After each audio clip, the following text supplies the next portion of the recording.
Well, back to school, though it comes around every year, it always finds a way to creep up on us. Joining us with a dad's perspective on the upcoming school year is host of the Good Life Project podcast, Jonathan Fields. It's very nice to meet you, Jonathan. It's great to be here with you. It's fun seeing Ben over at North Shore Animal League. By the way, I grew up in Port Washington, so it brings back memories. Is that right? Did you ever adopt a dog from over there? We didn't. Sadly, I'm allergic, but I love to visit and play when I could. Oh, shucks. Well, everything you do has a positive bend to it, and I can hear it oozing from your voice. And I have to tell you, as a single mom, I know that I am targeted, right? All the things related to children are geared towards the moms in the families. But I really appreciate and love that you have taken this mantle up. Because it really does take a village. So from your perspective, from the dad, how can dads or the dads in a child's life really step in to help relieve the stress that is human beings trying to raise a children and send them off to school? Yeah, and speaking as a dad, I've been through that many times with a kid in college right now also. Let's start out with the kids, okay? So, kids have so much pressure and anxiety these days. So one of the things you really want to do is remind them that grades don't define them. Everybody has their own genius, and over time, they'll figure theirs out. Second thing, social anxiety, it's a real thing. Mm-hmm.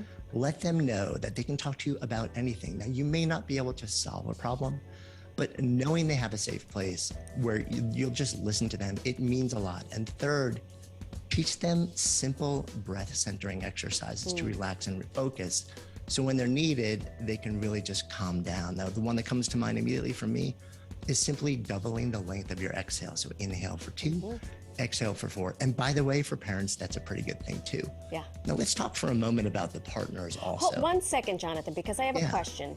And it's a little bit of a challenge because all of those things that you just mentioned are things that I do as a mom.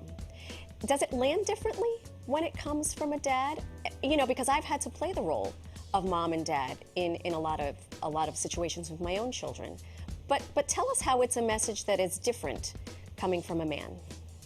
It's interesting, and I think it really depends on the unique relationship that any particular father has with their kid. I'm incredibly close with my daughter, and my wife and I have played co-parenting roles for the entire time, so we've been sort of equally involved. But that's not always the case. I think for dads, especially dads who maybe haven't been as present, it's a great opportunity to actually step in and say, let me show that I'm showing up. Let me show that I'm here to listen. Let me show that there are two of us that are behind you as you step into this thing, which can be really stressful. Right, and these children, they don't come out with a manual. You kind of have to just kind of talk to people like you. I know, also, wouldn't that be nice if wouldn't it be right with a roadmap? But also, I think there are also single dads, who've done it by choice, and so they're they're learning about it too.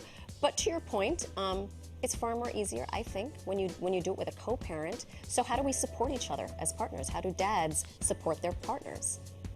Yeah, I think the same way when you think about when a child is born, there's this word doula that we often use, a birth doula. And the doula doesn't take care of the child, it takes care of the parent who's taking care of the child. And I think we have an opportunity as dads to look at whoever we might have the good fortune of partnering with and saying, what do they need? How can I support them?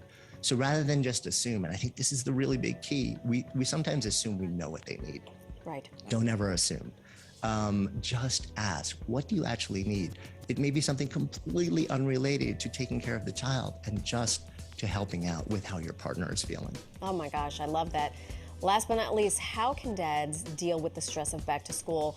And I'll ask you, how do you experience as a father, how do you experience the stress of back to school, and what do you do to be mindful of it so that you don't transfer it to your children? Yeah, so I have a daughter who's a senior in college right now, and so the stress just keeps going up and up and up. And as any parent knows, child stress ends up being your stress. Mm-hmm. We breathe in when they're born, and we breathe out sometime decades later, maybe if we're lucky. But most important, I think this is a mindset shift that we have to make, is accepting that you cannot control your kid's life or keep them entirely safe, happy, and at peace. And actually, it's a hard truth for parents, but the best we can do is share the skills needed to navigate those tough moments so that when they stumble and face challenges, they succeed on their own terms, Right. and they get the self-confidence and self-esteem, and that helps not only them distress, but also us start to breathe more easily too. I am here for all of this, and I have a 16 and a 13-year-old, so I can't even imagine. But congratulations on your college child. Congratulations on doing all of it, and thank you for joining us this morning.